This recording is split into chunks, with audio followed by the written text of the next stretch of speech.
ท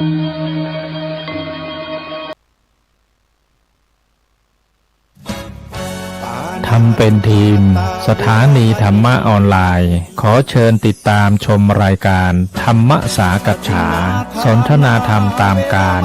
คุยทุกเรื่องทุกประเด็นเติมธรรมะให้หัวใจเติมอาหารใจเติมพลังใจให้ตนเองเป็นประจำทุกวันเวลา 20 นาฬิกาเป็นต้นไปโปรดกดปุ่มติดตามและกด Subscribe เมื่อทำเป็นทีมมาเราจะได้พบกันเพื่อรับฟังสารธรรมข้อคิดดีๆมากมายรับบุญง่ายๆด้วยการกดแชร์เผยแพร่เป็นธรรมทานสัพพะทานังธรรมทานังชินาติการให้ธรรมะย่อมชนะการให้ทั้งปวง1แชร์1บุญมีค่าเท่ากับเผยแผ่ธรรมะให้กว้างไกล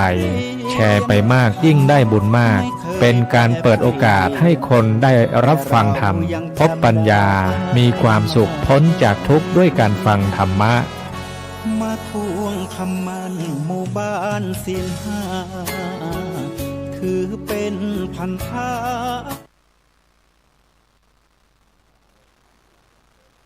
บุญเป็นเงาเฝ้าตามติดบุญเป็นมิตรในทุกที่คอยช่วยเหลือเอื้ออารีห่างลาคีปลอดโวยภัยบุญพิทักษ์บุญรักษาบุญนำปาฮือหมู่เฮาพบความสุขใสแม้นชีพรับดับล่วงไป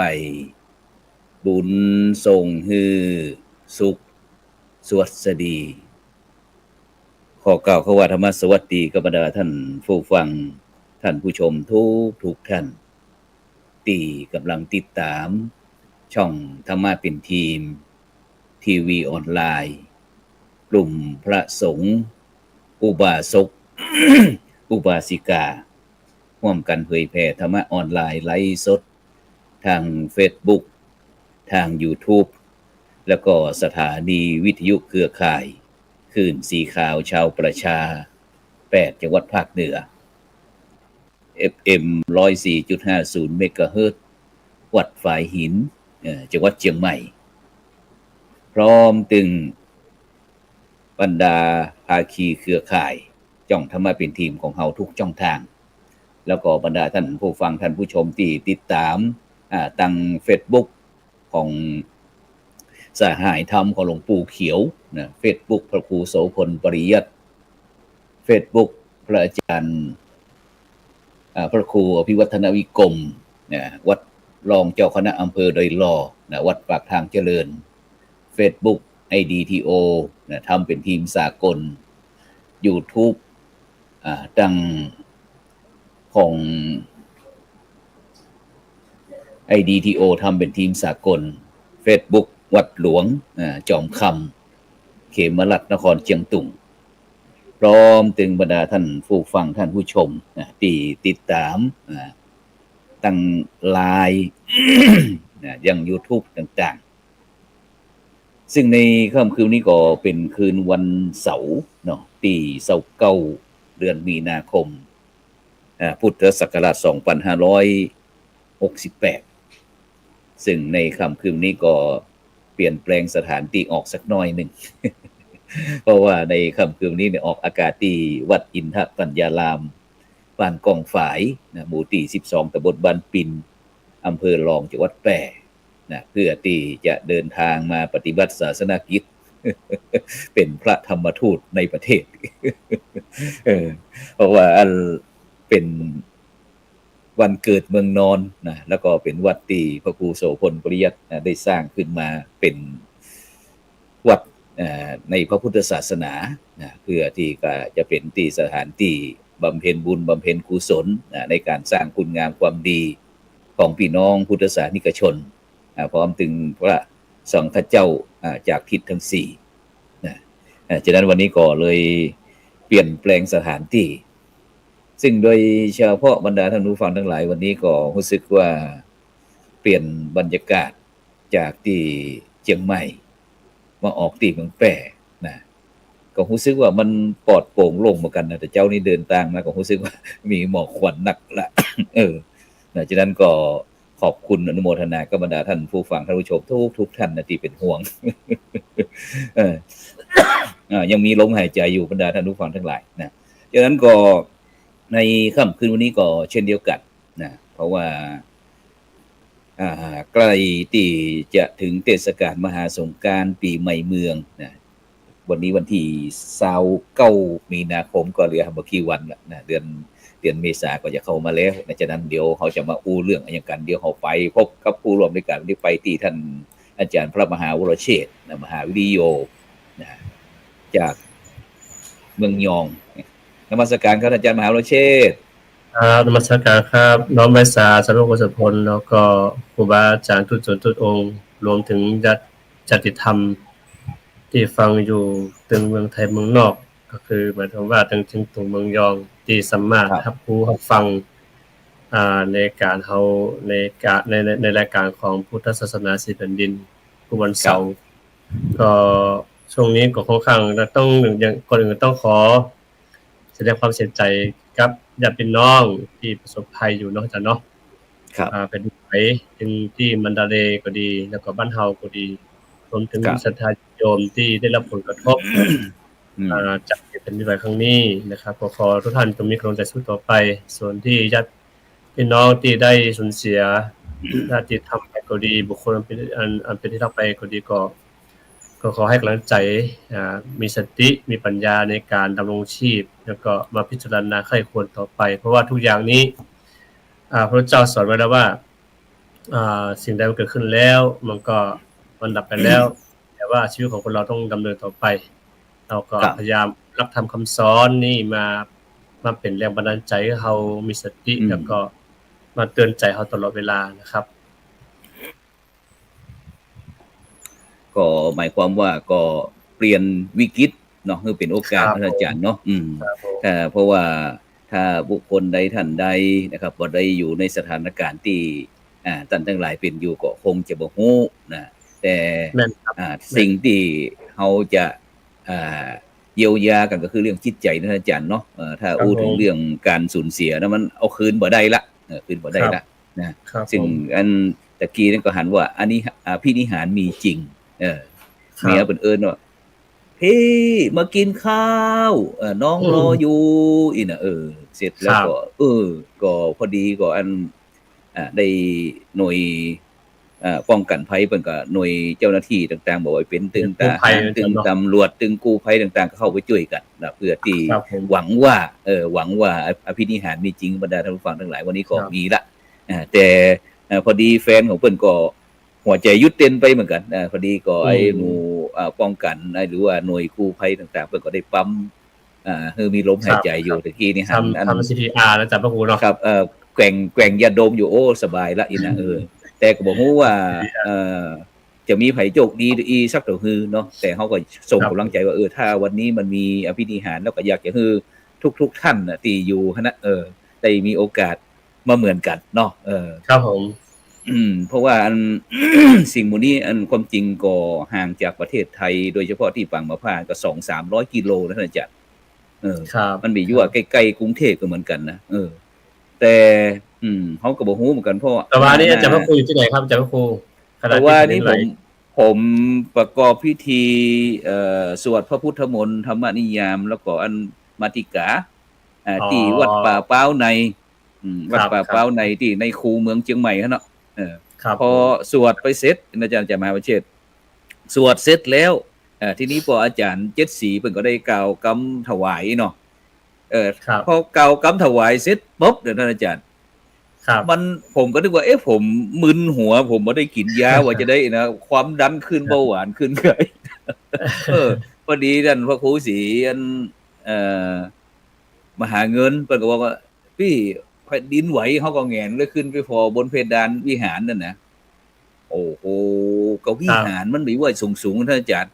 พอมันแกว่งนี่โอ้โหหลอดไฟที่เฟืองระยะอย่างต่างๆที่กลางอันเพดานวิหารน่ะมันแกว่งปุ๊บเนาะแกว่งไปเป็นวาปุ๊บเนาะฉะนั้นมันจะรุนแรงขนาดไหนผมก็ พวกนี้ผมก็ครับว่าโอ้บัดลังมันไปเกิดที่อันดอยสะเก็ดเฮาเนี่ยกล้าอีกนะมันถึงแฮงขนาดนี้เพราะเฮาบ่เคยไงท่านอาจารย์บ่เคยว่าจะประสบเอ่อมันสั่นสะเทือนขนาดนี้แต่ว่านี่8.4 ริกเตอร์ก็หรือว่า 7.7 ริกเตอร์อย่างประมาณเนี่ยถ้าที่วัดความสั่นสะเทือนได้นี่นะโอ้ ก็ยเท่าเนาะที่เฮาอันติดตามข่าวตังมันดาเลเนาะโอ้แผ่นดินยะมันเลยนะอาจารย์นพเนาะแม่นก็คือก็คือว่าเพิ่นเฮาอู้ถึงสมัยที่ว่าประวัติที่ในพุทธศาสนาของเขาเนาะว่าแผ่นดินสูบเนาะมันเป็นห้องยาวโอ้มันก็มาหันปัจจุบันทันด่วนแต่นะอาจารย์พระครูครับอันนี้เฮาคิดต้นภายในเดียวด้วยว่าแต่ว่านี่ผมกำลังเดินจงกรมอยู่เดินกำลังจะหมดเวลาแล้วมันยังมาขยึก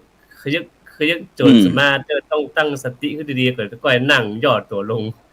อาจจะมันหายแล้วถึงจะเดินต่อครับก็จะมันแรงเหวี่ยงมันทำให้เฮามึนหัวจ้ะพระครูเนาะใช่ใช่ครับวันนี้ศรัทธาญาติโยมก็คงจะเหมือนกันเนาะผมก็กำลัง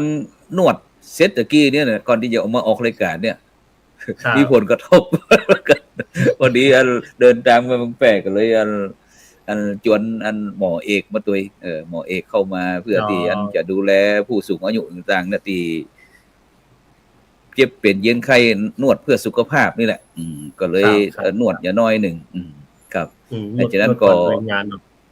ต้องแสดงความเสียใจด้วยนะครับเนาะแล้วก็คือกำลังใจกับพี่น้องเจ้าพม่าสมาจนอนอาจารย์พ่อครูโสพิทักษ์เนาะเมื่อเป็นเพื่อนกันอยู่สมัยที่อยู่เราดูละปูนอ่ะอยู่ป่าซางอ่ะ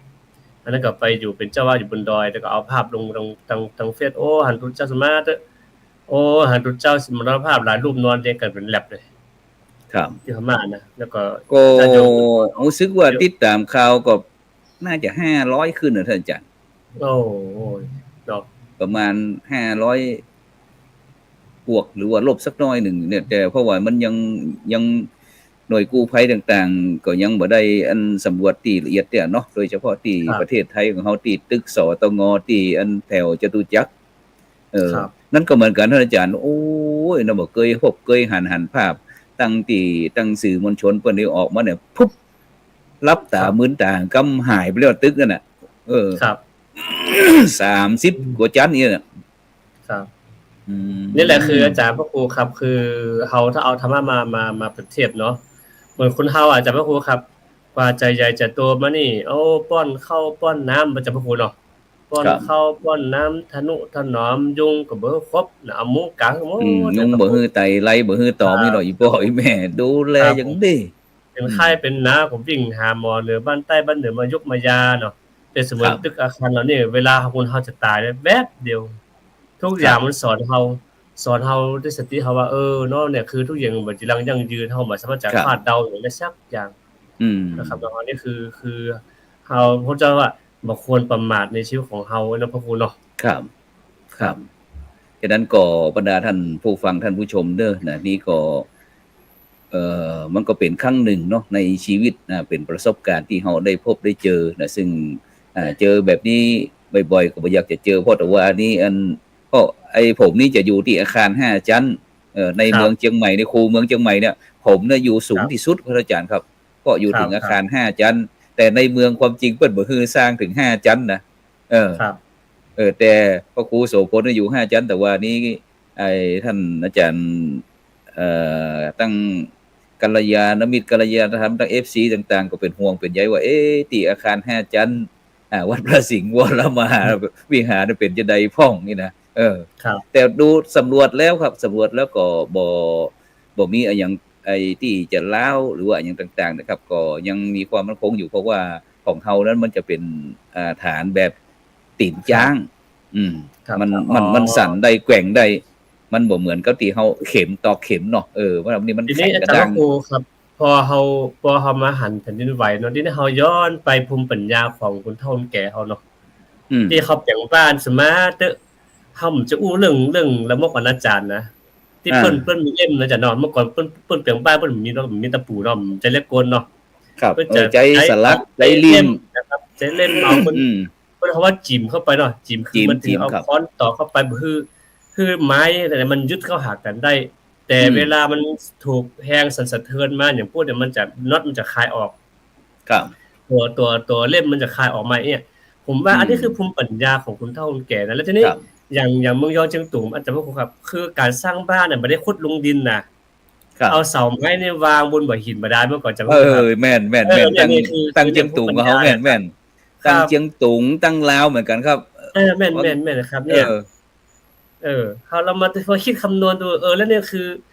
การถ่ายเทน้ำหนักของเสาเฮือนน่ะ มันเอียงไปเอียงมาสามารถโยกไปโยกมาเนาะอันนี้คือคนหน้ากึดเนี่ยมันจะพระครูครับมันจะพระครูครับเนี่ย คือว่าสามารถที่ว่าจะปรับเข้ากับสถานการ ครั ณ์ บ หรือว่าไอสถานการณ์สิ่งแวดล้อมต่างๆ เวลาแผ่นดินไหวมันก็ยังเขย่าได้เนาะมันก็บ่ ค ฮั รั ก บผม แต่ถ้า ครับผม ถ้ายุคใหม่เนี่ยเขาอาจจะใจแข็งติแข็งแรงจะนั้นจะนี้แต่มันฮักไงครับอาจารย์มันก็เลยล้มเนี่ยฉะนั้นพี่น้องตั้งประเทศลาวก็ยังใจเหมือนกับเชียงตุงเขาครับเอาเดี๋ยวนี้มันก็จะมีตีนเสาสั้นนี่เนาะหรือว่าใจหินใจศิลาแรงก็มาวางเพื่อป้องกันที่บ่ฮือพวกฮืออย่างกินแต่ถ้าเป็นบ้านผมนั้นสมัยก่อนนั้นเมื่อ4-50 ปีก่อนนั้นเพิ่นจะขุดหลุมนะครับลงไปประมาณสักหินเม็ดพุ่นเนาะแล้วก็เอาไม้เขาใส่เข้าไปเหมือนกับที่ไอ้หงสาของพระเจ้าบูเล็งน้องที่พระราชวังเจ้าบูเล็งน้องที่มันเหลืออันตีนเสาที่ไฟไหม้นั่นนะตีนเสาที่ไฟไหม้หมายความว่าเสาที่ฝังดินน่ะมันเหลือเศษไว้ครับฉะนั้นก็น่าจะที่ท่านอาจารย์มหาวชิรว่านี่ว่าโอ้มันเป็นภูมิปัญญาที่มีผู้มีประสบการณ์ที่ได้คำนวณด้วยประสบการณ์ที่เมื่อเขาทำแบบนั้นแบบนี้ต่างๆแต่ว่านี่ที่นั่งปืนที่นั่งในวิหารวัดป่าเป้าในครับอาจารย์ครับผมก็แง้นก่อนนะว่าก็ใจจิ้มเหมือนกันนั่นแหละใจริมใจจิ้มใจสกัดตอกเหมือนกันแหละเพราะเขาบ่ได้ใจไอ้น็อตอย่างต่างๆผมก็ดูมันเหมือนกันว่าไอ้หลังคาวิหารจะถล่มมาก่อนช่วงนั้นพอฮับปอนเสร็จผมแงนว่าอ้าวนี่โหครูบาศรีวิชัยอยู่บนหัวผมนี่กันผมก็เลยไหวยกมือไหวโอ้ยวันนี้นึกได้ฝันเลยว่าอันจะมีโหครูบาศรีวิชัยวางไว้ไอ้แขวนไว้บนหัวผมน่ะผมนั่งพิงเสาไงก็ไปทีนี้อาจารย์พระครูเขามาทำมาขอมาปล่อยเรื่องบ้านเฮือนโบราณเนาะนอกจากเปิ้นบ่แจกกับเบื้องเนาะเวลาฝนตกก็จะสบายๆแต่ว่าเฮามาดูว่าน้ำท่วมขึ้นมาเนี่ยมันสามารถน้ำจะไหลเทออกหมดเลยนะเนาะพระครูอันที่เขาแปลงเฮือนที่มันโล่งๆส่งอันน่ะครับแต่ทีนี้พอหน้าร้อนเพิ่นก็เอาพื้นเฮือนเนี่ยเป็นที่รับนอนเพื่อผ่อนคลายบ่คือร้อนเนาะแล้วก็พื้นเฮือนนี่เพิ่นก็เป็นที่มัดงูมัดควายเนาะจ้ะเนาะก็อันนี้คือหมายความว่าสร้างบ้านมาทีนึงเนี่ยแปลงเฮือนมาทีนึงเนี่ยมันใจได้สักอย่างอ่ะแล้วอย่างสังเกตเราไปดูบ้านพี่น้องตะยองน่ะจะพบเอาแปลงที่ตากหอมเตรียมนะครับท่านครูเอาไม้เศร้านะครับแปลงมัดหอมเตรียมมาห้อยพื้นเฮือนเพื่อตากนะครับนะครับนี่คือเอาเปิ้นใจสัพพะอย่างสัพพะอย่างด้วยนะมันจะพระครูการแปลงเฮือนเมื่อก่อนเห็นอย่างแล้วน้ำท่วมก็บ่ขังเนาะเพิ่นก็ไหลไปตามอย่างเงี้ยเพิ่นบ่ได้กักว่าแต่ปัจจุบันนี้เขาแปลงเฮือนก่อเนาะเพิ่นเฮือนปูนเนี่ยพอน้ำท่วมปุ๊บขังตรงในขี้เลาะขี้เบ้อขังหมดเลยมันมาไหลไปอะครับนี่อันนี้นะครับต้องย้อนมาศึกษาภูมิปัญญาชาวบ้านว่าเพราะอันหยังถึงเปิดต้องอยู่ได้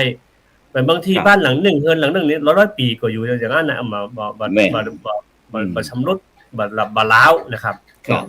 อันนี้คือภูมิปัญญาที่เฮาน่าศึกษาต่อนะเจ้าพระครูแต่ทีนี้เหตุแผ่นดินไหวเกิดขึ้นมาเนี่ยคือเมื่อมีเตือนตอนที่ผมเป็นละอ่อนเป็นเน็ตน้อยน่ะเพิ่นก็ห้องว่าต้องทำเนาะต้องทำก็หมายถึงว่าไปทบทวนบทเรียนเก่าๆของเฮาเมื่อคืนน่ะเพื่อจะเอาน้ำมาวางไว้เนี่ยมันรู้สึกว่าไอ้โฮงหลวงของเฮาเนี่ยขยึกเลยครับมันเป็นโฮงไม้อยู่แล้วก็แต่ว่าเฮารู้ว่าแผ่นดินไหวนะต้นไม้ต้นเนี่ยมันจะดังสาไปเนี่ยอันนี้คือทำให้เฮาเห็นรู้ว่าการที่เฮาสร้างด้วยพื้นไม้เนี่ยมันจะปลอดภัยของตัวเก่าถึงแม้ว่าจะบ่ยั่งยืนนะแต่ว่าด้วยศิลปะและภูมิปัญญาของคนโบราณเฮาเนี่ยเปิ้นวางแผนเปิ้นคำนวณเรียบร้อยแล้วถึงการที่จะสร้างขึ้นมานะครับแม่นครับนี่ทั้งหมดทั้งมวลก็คือเรื่อง ฮือกับบรรดาท่านผู้ฟังทั้งหลายว่าเฮานี่บ่ได้ลืมของเก่าแล้วก็บ่ได้เมาของใหม่นะของเฮาในยุคสมัยนี้ยังยิ่งท่านอาจารย์มหาวรเชษฐ์ได้อู้ถึงเรื่องการแปลงบ้านแปลงจองสมัยก่อนสมัยยิ่งเข้าใจอย่างที่แปลงกอนนี่เนาะเวลาแปลงบ้านสมัยก่อนนี่เพิ่นจะเอาไม้ข้าวหลามไม้ข้าวหลามแล้วก็มาฟันเป็นหูเสร็จแล้วก็จะมีไม้สอยเข้าไปนะสอดเข้าไปยาวบ่มีตะปูนะแล้วก็เป็นก่อนแล้วก็เสร็จแล้วก็จะมีตอกมีตอกเล็กนี่ตะปูอย่างต่างๆนี่บ่ต้องอู้ถึงละลวดก็บ่มีใจตอกใจเคลียร์เขาทั้งหมดทั้งมวลเลยทำบ้านแปลงบ้านมันก็ทนการฮ้องตอกฮ้องจื้ออุปกรณ์ในการแปลงเฮือนก็จัดหลายอย่างนะตอกเกี้ยวก่อนตอกไผคาตอกยาบแม่นตอกคือพูดถึงไฟคานี่บ่ฮู้ว่าละอ่อนรุ่นใหม่บ่ฮู้ว่าครูยากับอันคุณชุติการรอดพยัญชนะนี่พยัญชนะนี่จะฮู้จักก็ว่าไผคาครับไผคาก็คือการเกี่ยวหญ้าคาบรรดาท่านผู้ฟังหลายหญ้าคานั้นเอามาใช้มาทำด้วยการที่ฝีมือเป็นภูมิปัญญาท้องถิ่นนะที่ใช้ในการที่จะมาใช้ไม้ไผ่ไม้อย่างทำเป็นห้องวัดตอกนี่นะสำหรับที่จะใช้รัดใช้แทนลวดใช้แทนตะปูอะไรต่างๆนี่นะจะพันไปตามที่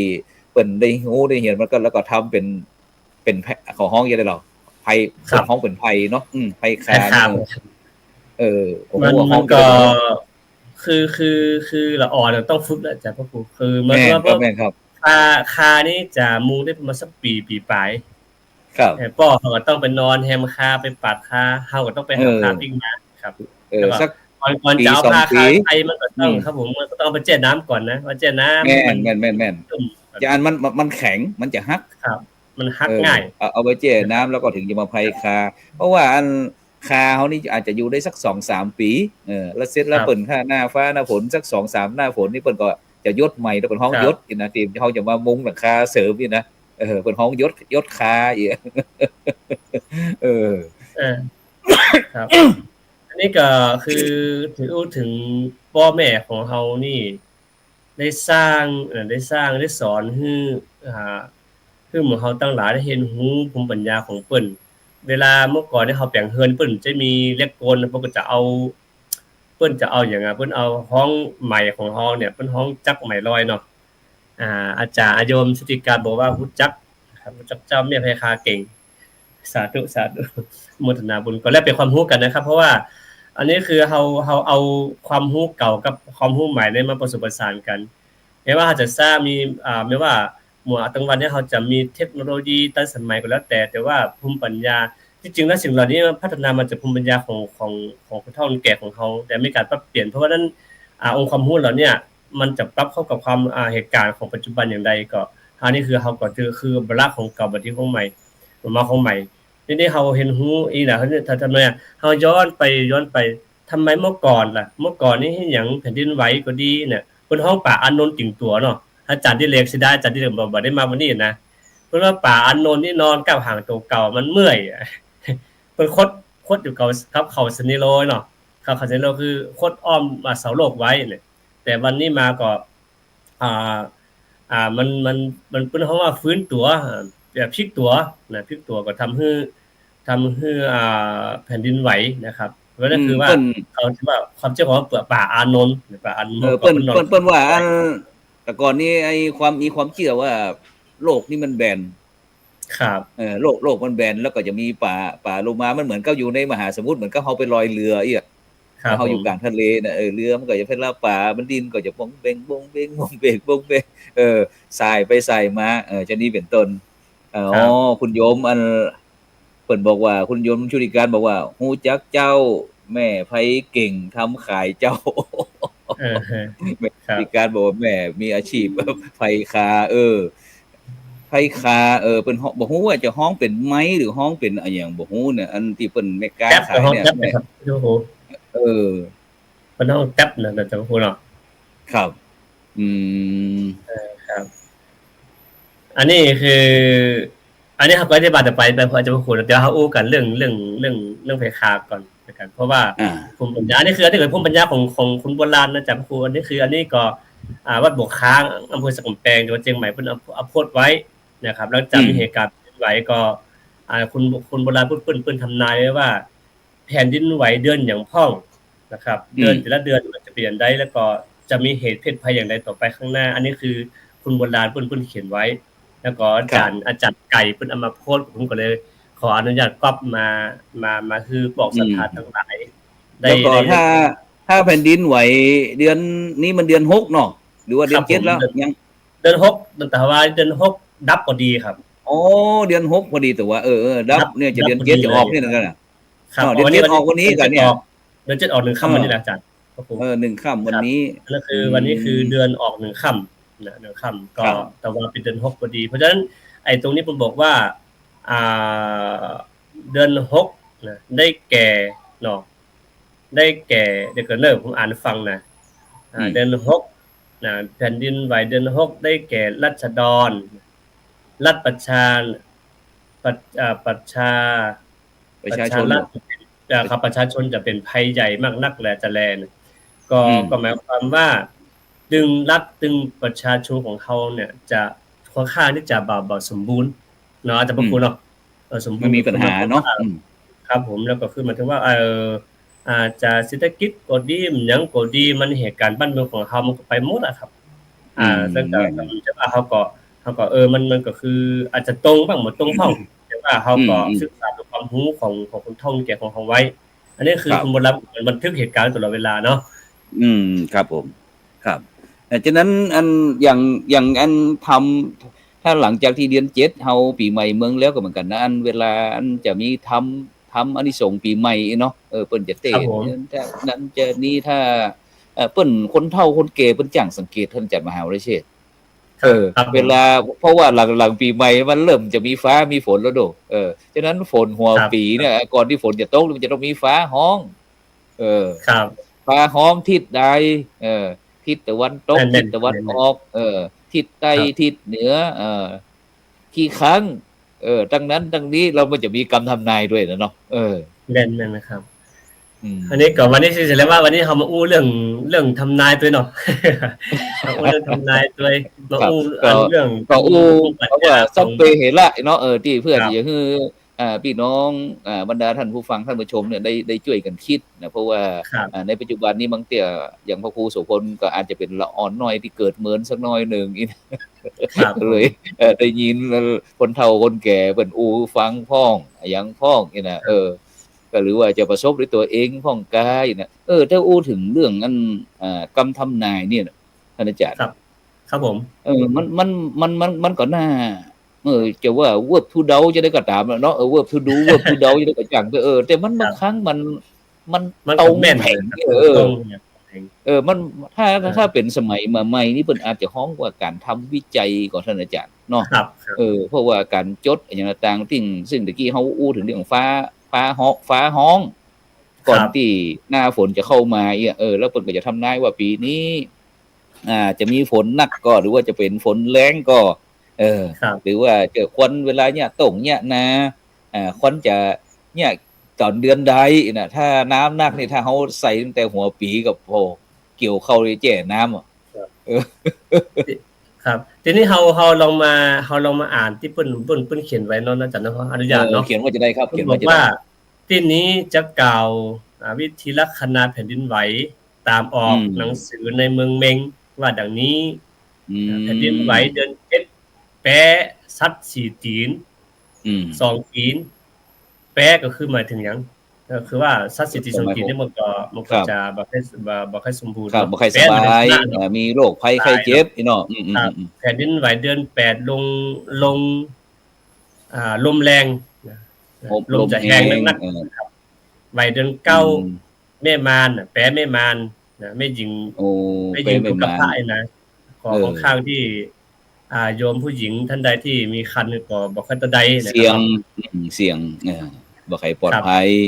ครับผมแต่ทีนี้ก็เพิ่นบอกว่าบ่สมฤทธินะยามนั้นบ่สมฤทธิแลนะไหวเดือน10แปะผู้ใหญ่นะไหวเดือน11กุลตั้งหลายเป็นพยาธิตายมากนักเนาะ โอ้ ใบเดือน12ซึกโจรจักมีบ่อันก็บ่ซึกต่างบ้านต่างเมืองจักมาคุมเหมแปรบ้านเมืองเฮาใบเดือน1เนาะนางพญาแล้วก็นางอำมาตย์จักเสนะคือจักเสียเนาะคือมันถึงว่าครับก็จะขุนนางเนี่ยก็จะบ่จะ สูญ บ่อยู่ เสีย ดี สูญเสียสูญเสียผู้ใหญ่ ไว้เดือน2ก็คือแป้เสนาอามาตย์นะครับ เสนาอามาตย์ก็บ่ค่อยเท่าใดครับไว้เดือน3ซึกจักมากินเมืองก็คือว่าปกครองเมืองเฮาเนาะกินบ้านกินเมืองมาสู้รบฟันแตงกันเหมือนต่างประเทศบางประเทศที่ก็สู้รบกันอยู่เนาะไว้เดือน4จักเสียเมืองนะครับไว้เดือน5ได้แก่วัดวาอารามได้แปะครูบาสังฆะนะครับได้แก่วัดสถานที่ก็จะถ้าไฟเดือน5เนี่ยครูบาสังฆะของเฮาก็จะวัดวาศาสนาของเฮาก็จะบ่ค่อยปกติสุขเนาะบ่ค่อยสบายสักเดือนนะครับเดือน6น่ะได้แก่ราษฎรเนี่ยรัฐก็ดีราษฎรก็ดีก็อยู่จะประสบปัญหามากนักก็คือเศรษฐกิจสินค้าต่างๆนานาบ้านเมืองก็จะทำให้เฮาบ่ใกล้บ่ค่อยอยู่ปกติสุขตอนใดอันนี้คือเป็นตำราของบาอาจารย์เปิ้นแจ้งเปิ้นบันทึกไว้นะครับแล้วเดือนเปลี่ยนของนะครับแต่ว่าวันเดือน6ดับพอดีเลยจับเป๊ะเลยใน15ค่ำนะครับครับนี่ก็คือกำตำนายนะที่บรรพชนของเฮาที่ได้มีประสบการณ์แล้วก็ด้วยความปรารถนาดีนะที่อยากจะถ่ายทอดประสบการณ์คือรุ่นลูกรุ่นหลานอีเนาะรุ่นลูกหลานได้ฮู้ได้ฟังว่าถ้ามันฟ้าห้องตั้งหรือว่าแผ่นดินไหวอะไรอย่างต่างๆเนี่ยเอามาประกอบในการดำเนินชีวิตเพื่อที่จะให้ลูกหลานอยู่ดีสุขสบายนั่นแหละก็คือบ่ฮืออาจารย์โอครับ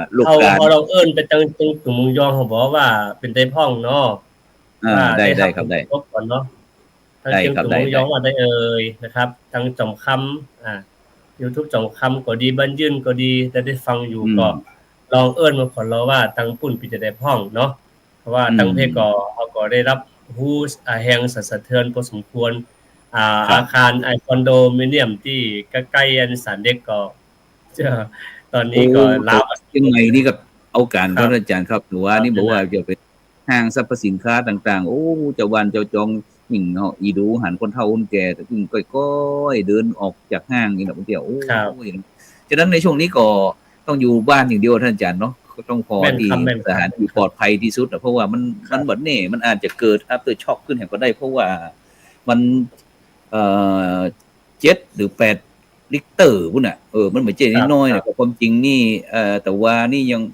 ยังเป็นห่วงเลยว่ามันจะเกิดสึนามิก็หยังก็ท่านอาจารย์เขาเป็นห่วงเนี่ยถ้าเป็นสึนามิเนี่ยพี่น้องที่อยู่ทางชายทะเลต่างๆเนี่ยมันก็ลำบากเหมาะครับ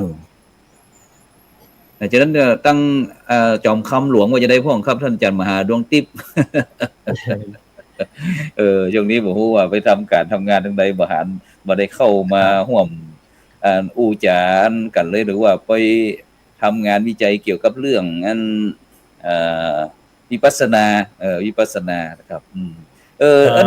อาจารย์มหาวิทยาลัยครับหลังจากที่เฮาได้อู้นี่คร่าวๆแล้วอยากจะไปเพราะว่ามันมีงานสำคัญแห่งงานก็คือเรื่องงานบวชในช่วงนี้ครับ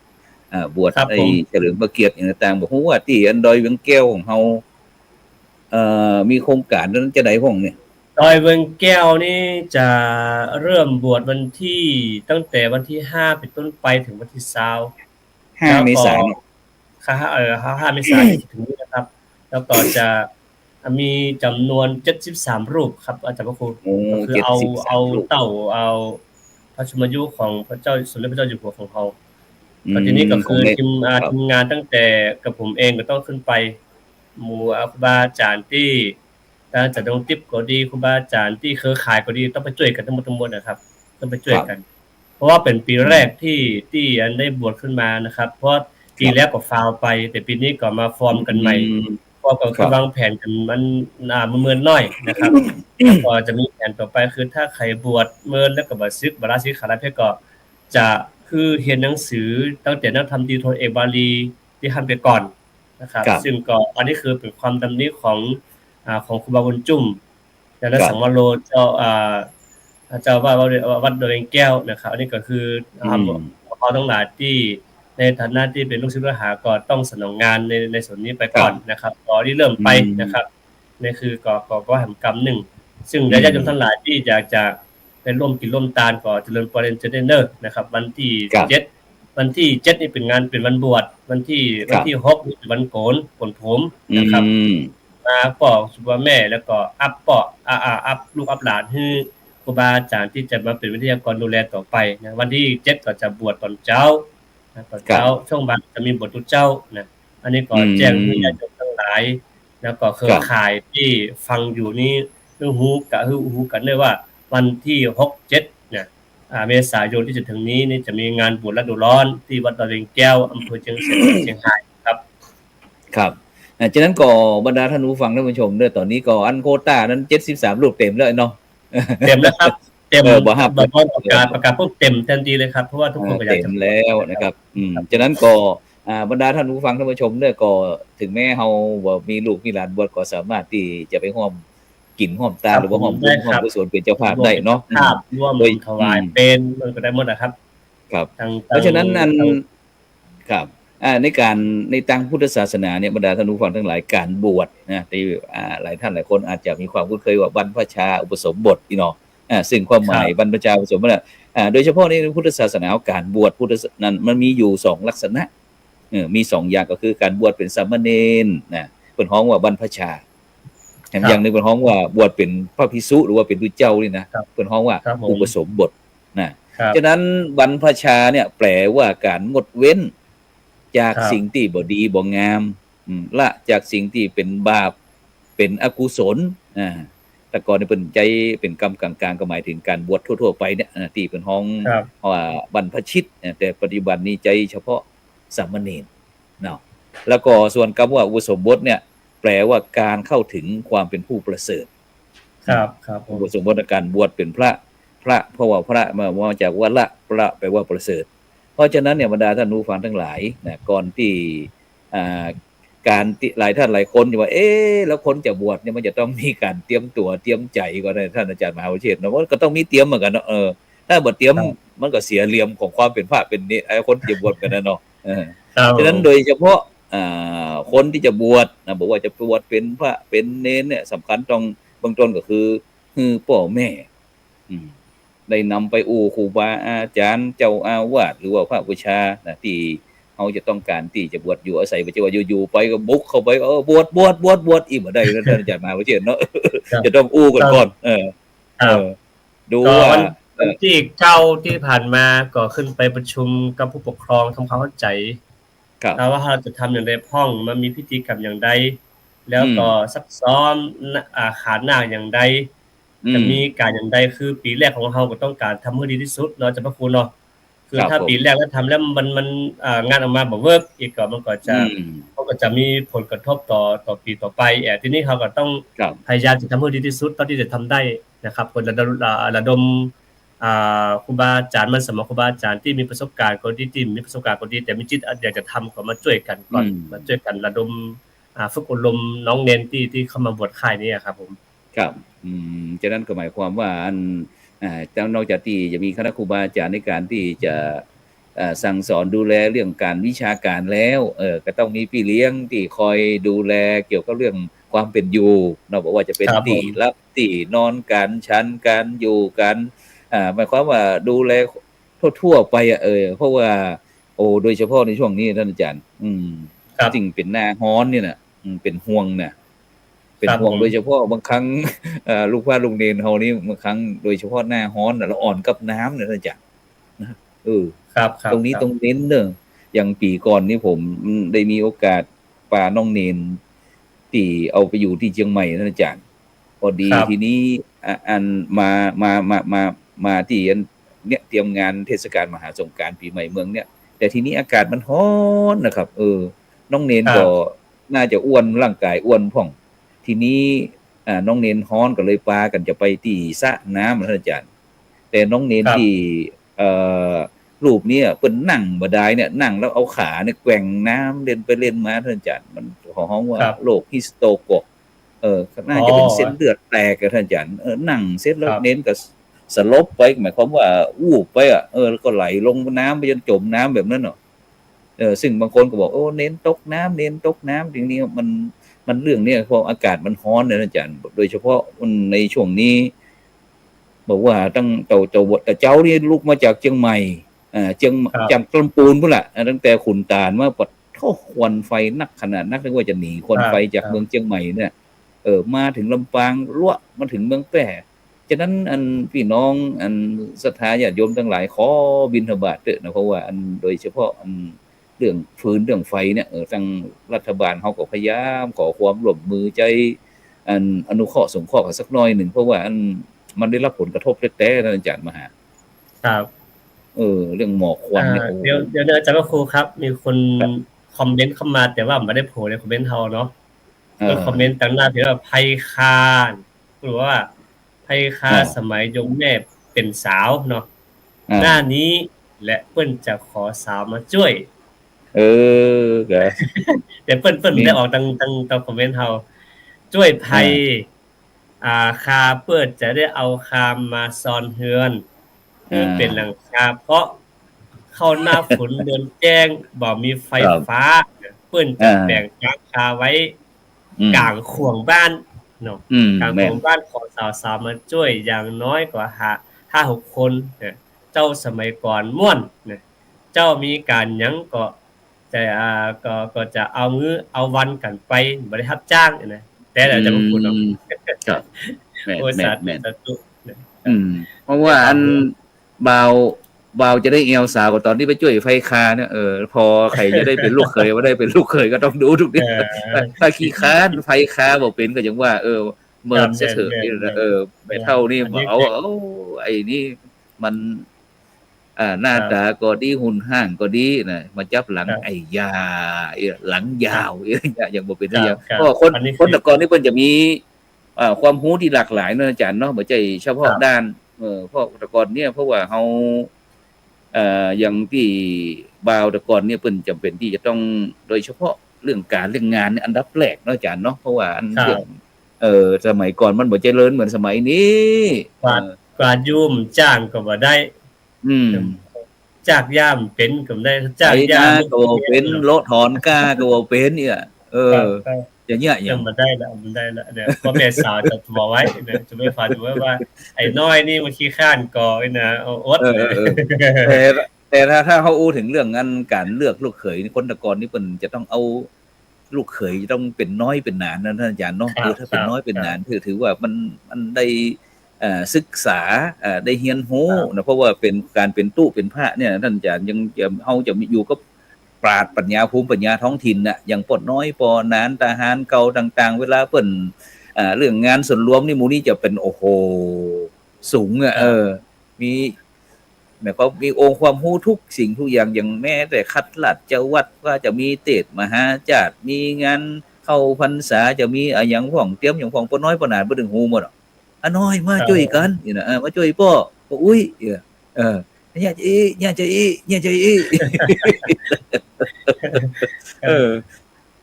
แม้แต่แปลงอันแต่ก่อนนี้อันจะเข้าปริวาสตุเจ้าเข้าปริวาสผมเป็นเนนนี่นะหลวงพ่อครูบาหารเพิ่นก็บอกว่าไข่แปลงตูแปลงซุ้มเข้าปริวาสเนี่ยหลังละ200นี่นะไอ้เฮาก็เอาลักขึ้น4ลักนี่เนาะเอาไม้สางฟันไม้สางเสร็จแล้วก็แปลง4เสา4ต้นเสร็จแล้วเขาก็เอาอันฟางหรือว่าอันเฟืองเนี่ยเอามาหนีบเสร็จแล้วก็เอามามาดเป็นแผงขึ้นนี่นะก็ได้หลังละ200มันธรรมดาละ200เนี่ยครับจ้างครับจ้างเป็นแท็กซี่เป็นมือปืนรับจ้างมันก็เป็นองค์ความรู้ครับอาจารย์ครับเพราะว่าเฮาเป็นละอ่อนเฮาจะต้องเรียนรู้มันบ่ใช่เรียนรู้เหมือนสมัยเดี๋ยวนี้สมัยก่อนนี่เฮาเรียนรู้เพื่อเอาตัวรอดแม่นครับแต่ปัจจุบันนี้เรียนรู้เพื่อการแข่งขันการแข่งขันกันยิ่งถ้าลูกคนใดได้ไปเรียนโรงเรียนที่แปลงๆนี่คุยกับขนาดนักแต่ลูกพาลูกเรียนเวลานี้เดือนเทอมละ350นี่นะโอ้โหหิมะทุกใหญ่บ่ฮือค่าเลยครับเมื่อก่อนจมม.6นี่เป็นที่เจ้าหน้าจูตานะก็จะบ่ถูกครับ ยิ่งเห็นจบปริญญาตรีนี่มันตึงโอ้ยมันบ้านที่มันเก่งเตะเก่งหวายมันจะเนาะมันเฮาอะละนั่นจะเนาะอะละเตะอะละว่าบ้านนี้เฮ้ยเนี่ยลูกหลานไผฮะเนาะนะครับอย่างที่เพลงเมื่อก่อนทำฟังเพลงวิทูลใจภูมิแล้วก็ที่ว่าไอ้ลาดเป็นลูกไผเนาะนี่ใหญ่ใหญ่ขึ้นมาคือเหมือนป้อมึงเหมือนป้อมึงเนยนะครับนั่นคือป้อเก่งจนได้ไม่นั่นคือว่าถ้าปัจจุบันคือว่าลูกไม้หล่นบ่ไกลต้นนะครับเนาะก็สามารถจะสืบทอดหอยตีนหอยมือของพ่อของแม่ไว้แต่ว่าณปัจจุบันนี้อาจจำเป็นจะอันก็ได้นะครับเนาะที่จะว่ามีตางเลิกกับมีตางที่จะฮื้อละอ่อนไปนะครับว่าจะเรียนด้านใดความสามารถด้านใดชอบด้านใดก็ไปตามที่เขาชอบมันสามารถจะบังคับเหมือนเมื่อก่อนได้นะอาจารย์ครูเนาะครับฉะนั้นถ้าอู้ถึงเรื่องการศึกษาสักหน่อยเนาะเพราะว่าหลังจากที่ลูกพระลูกเนนของเฮานั้นก็บางลูกบางท่านก็จะบวชเรียนแบบที่ท่านอาจารย์มหาวิทยาลัยได้อู้เนี่ยบรรดาท่านผู้ฟังทั้งหลายฉะนั้นการศึกษาเนี่ยสระวังมาใหม่ก็มาเก่านี่นะท่านอาจารย์อย่างผมเนี่ยอาจารย์ฮู้ก็ว่าผมเนี่ยเรียนจากจนป .6 มาแล้วผมมาเรียนกยน่ะการศึกษาผู้ใหญ่นะท่านอาจารย์ผมเป็นน้องเนนอายุ12 13ไปเรียนการศึกษาผู้ใหญ่เพิ่นน่ะเรียนกยเนี่ยกยการศึกษาผู้ใหญ่มันเป็นระดับบรรดาท่านผู้ฟังท่านผู้ชมวันนี้ก็กยการศึกษาผู้ใหญ่นี่อาจจะบ่ฮู้จักแหละแต่เดี๋ยวนี้อาจจะเป็นสกลศูนย์การเรียนนะท่านอาจารย์หรือว่าของห้องว่าอันหยังหรอกศนกศนการศึกษานอกโรงเรียนนั่นน่ะที่ว่าเนี่ยเนี่ยน่ะเดี๋ยวเพิ่นฮ้องว่าการศึกษาตามอัธยาศัยนั่นน่ะแต่ก่อนนั้นมันเป็นกยนั่นอาจารย์ผมก็จบการศึกษาตามอัธยาศัยมาเหมือนกันนะครับอาจารย์เพราะตรงๆผมมีโอกาสได้เรียนหนังสือตอนอายุ26อ่ะผมเริ่มต้นเรียนหนังสือป.1 ถึงป.6 เนี่ยอายุ26 ปีครับโอ้ก็เรียนรักมันตลอดเรียนรักตลอดแล้วก็ไปเรียนการศึกษาตามอัธยาศัยที่ลำพูนก็ม.1 ก็ถึงม.6 ในปีเดียวครับเนื่องจากแล้วก็โดดเข้ามสทเลยเรียนมสทนะมสทเรียนนิติศาสตร์มสทแล้วก็โดดไปเรียนมหาวิทยาลัยเชียงใหม่นะครับนะตอนนี้ก็ไปเรียนตังสูงต่อไม่เรียนพระไตรปิฎกต่อครับสาธุอย่างผมอู้ฟังได้ว่าผมเรียนกยนี่มันเป็นระดับ3นี่ก็จะเป็นชั้นป.4 ป.5 ป.6ครับระดับ4นี่ก็เป็นม.1 มศ.1 มศ.2 มศ.3นี่ท่านอาจารย์ผมเรียนระดับ4จบระดับ4แต่บ่นึกบ่ฝันว่าวันนั้นสอบดุษฎีป้องกันดุษฎีนิพนธ์แล้วนะว่ามันเหมือนแน่นอนเฮ้ยละอ่อนบ้านนอกคอกนานี่นะมันก็เป็นด็อกเตอร์ได้เหมือนกันนะต้องแสดงความยินดีกับอาจารย์ครูด้วยนะครับเพราะว่าผมใครหัวกักอย่างเนี้ยมันก็ต้องใจความวิริยะแท้ๆเลยครับเรื่องการอย่างอื่นมันต้องได้เรื่องการเขียนที่สำคัญที่สุดเนาะอาจารย์ครูเนาะการเขียนการอ้างอิงการต่างๆเนี่ยถึงแม้ว่ายุคสมัยจะก้าวหน้าขนาดไหนแต่ว่าสำนวนของเฮาต้องมีภูมิปัญญาของเฮาต้องมีต้องฝากไว้ตรงนี้ด้วยนะครับครับองค์ความรู้นะครับที่เฮาได้ความจริงนี่การเรียนศึกษาในห้องเรียนนี่บ่ใครต้องฮือครับแต่ที่สำคัญคือเรื่องการลักจือลักจำหรือว่าเรียนโดยการภาคปฏิบัติครับอาจารย์ครับโดยเฉพาะอย่างเหมือนกรณีอย่างที่เฮาได้มีอย่างผมนี่ได้มีโอกาสสนองงานพระมหาเถระนะครับหลวงพ่อเจ้าคณะจังหวัดนี่นักเลยครับตั้งแต่รูปที่1หลวงปู่หนูนะครับรูปที่2หลวงพ่อพระเทพวิสุทธิคุณนะครับรูปที่3นี้หลวงพ่อพระธรรมนะครับพระธรรมวชิรโกศลนะครับที่วัดวัดศรีโสดาพระอารามหลวงนะครับรูปที่4นี่พระเดชคุณหลวงพ่อพระเทพปริยัตินะครับ4-5นอกจากนั้นก็ยังมีหลวงปู่ทองด้วยนะครับที่เนี่ยคือว่าเขาได้เรียนกับบุรพาจารย์นะครับที่โดยเฉพาะที่เปิ้นได้ถ่ายทอดความรู้นะครับฉะนั้นถือว่าคุ้มมากๆครับอาจารย์ครับคือครูบาอาจารย์เพิ่นสอนให้เฮามีระเบียบวินัยผมนี่ได้อยู่กับอย่างครูจะอยู่ใกล้ชิดครูบาอาจารย์อย่างพระครูวิโรจน์ธรรมโควิดเนี่ยผมสอนตั้งแต่เป็นเนนน้อยนะครับตั้งแต่ล้างถ้วยตั้งแต่ล้างแก้วตั้งแต่กวาดพื้นถูสาดวันศีลวันพระนี่ต้องตื่นก่อนโยมมาวัดกวาดวัดเรียบห้ามตื่นก่อนห้ามตื่นจ้ากว่าโยม ก่อนวันศีลเขาก็ต้องไปเตรียมถาดเตรียมถ้วยปูสากกวาดด้วยอาหารเจ็ดโต๊ะหมู่บูชาทุกอย่างพร้อม อืม ญาติโยมเกี่ยวข้องเลย ครับ ห้องน้ำก็ต้องล้างให้เรียบร้อยญาติโยมมาเข้าห้องน้ำก็สบายใจ อืม คือเพิ่นสอนทั้งหมดนะครับเพิ่นสอนอันอย่างดีเพิ่นสอนหมดเพราะฉะนั้นคือองค์ความรู้จากครูบาอาจารย์นี่เพิ่นเรียนรู้มาก่อนเฮาเดินตามแล้วเพิ่นก็เฮาก็ได้ใจวันเนี่ยครับ ครับโดยเฉพาะวิธีคิดครับท่านอาจารย์ครับ มัน ครับ ละอ่อนปัจจุบันก็เหมือนละอ่อนที่รุ่นผมนี่นะสมัยก่อนนี่เฮาจะเรื่องวิธีคิดนี่เฮาจะฮือความเคารพนับถือกับคณะครูบาอาจารย์ ครับผม โดยเฉพาะนี่จะคอยบริการดูแลเรื่องรับเรื่องนอนเรื่องสบงจีวรต่างๆ ครับแม้แต่การคบการฉันเนี่ย ผมนี่เป็นมือซักผ้าเลยนะครับ ซักผ้าครูบานี่นะ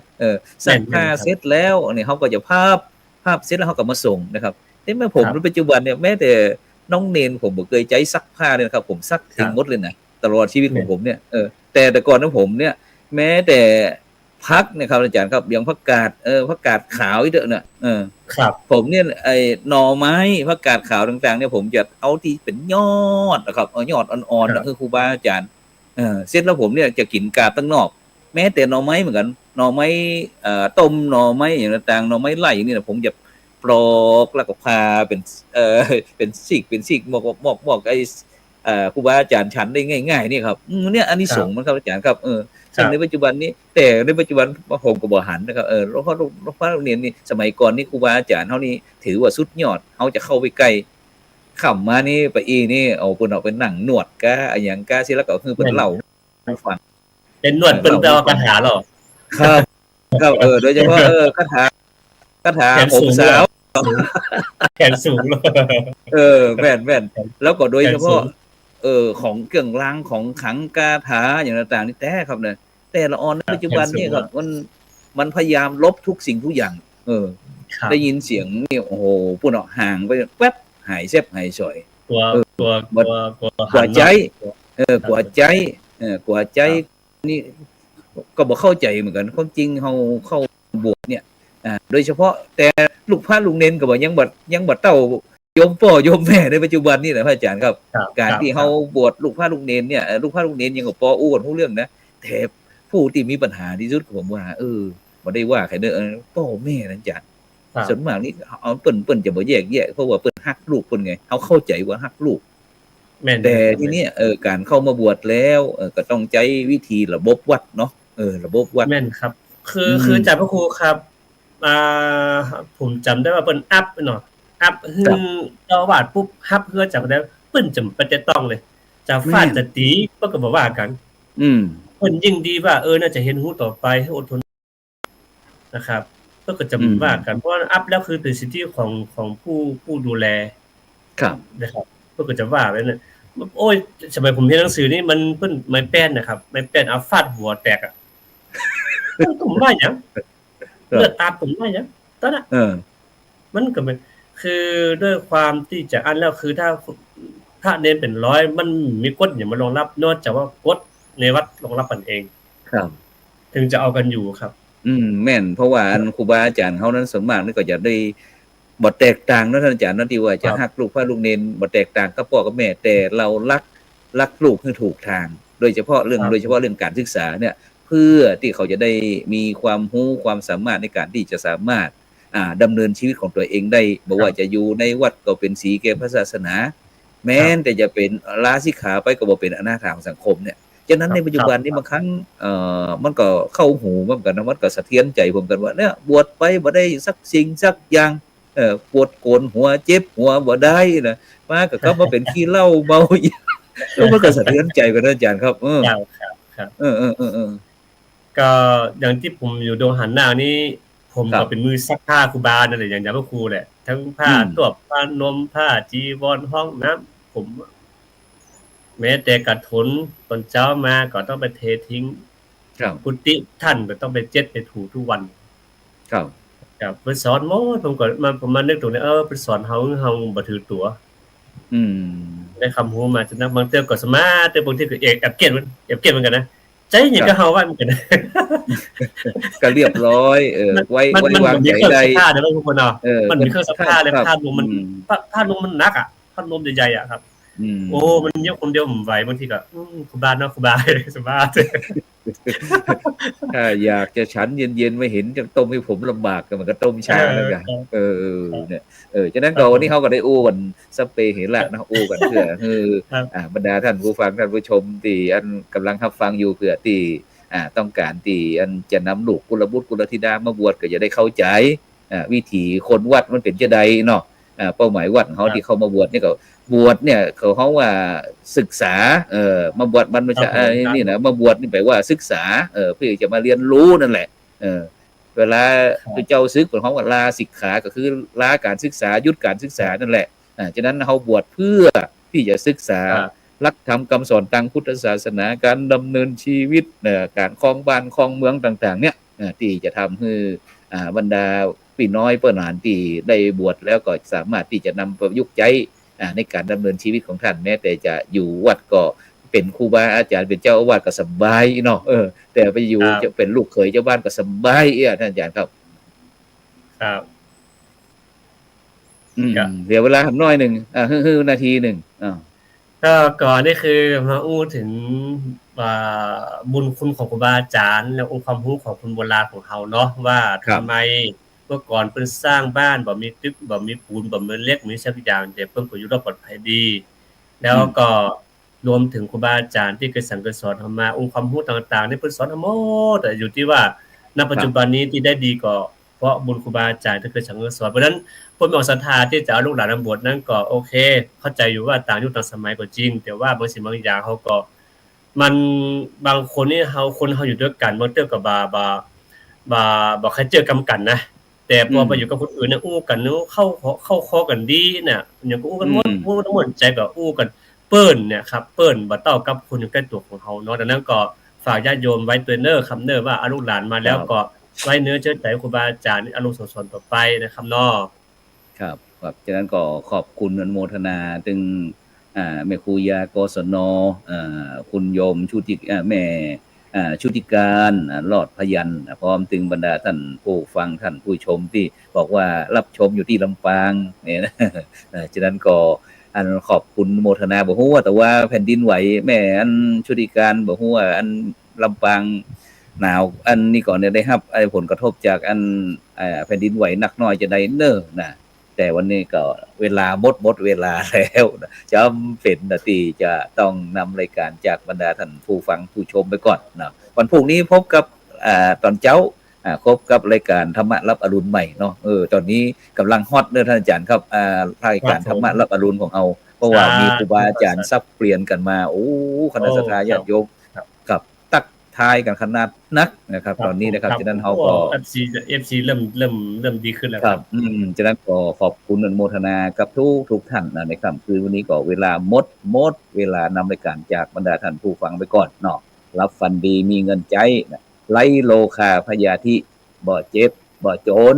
ร่ำรวยทุกคนสำหรับในค่ำคืนนี้ก็ขอกล่าวคำว่าสาธุ